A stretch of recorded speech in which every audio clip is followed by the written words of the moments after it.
Eyes are on the Austin lawmakers' attempt to use the rainy day fund for schools. If she's successful, it could mean districts would see only about half of the $4 billion in cuts they've been expecting. KXAN political reporter Josh Hinkle live at the Capitol. And Josh, this is not the first time Democrats have tried to tap into the fund. That's right, Robert, but this is pretty much their last chance and their best chance to revive the rainy day fund.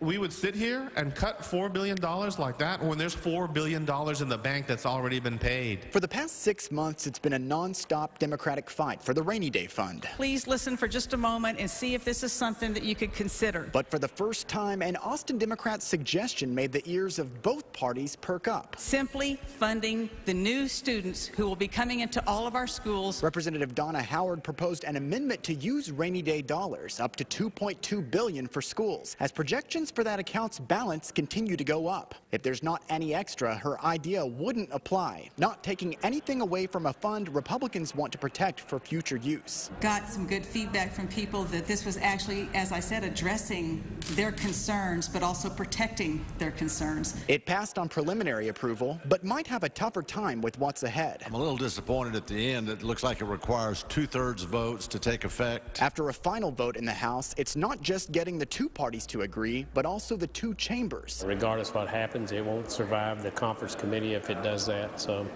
I think at the end of the day, it's just not going to happen. Howard says she's working to convince as many lawmakers as she can to get on board. But no matter her success, the final approval must come from a governor who's been against using the rainy day fund from the start. I'm not going to base my decisions on what I do here on whether or not he might veto something.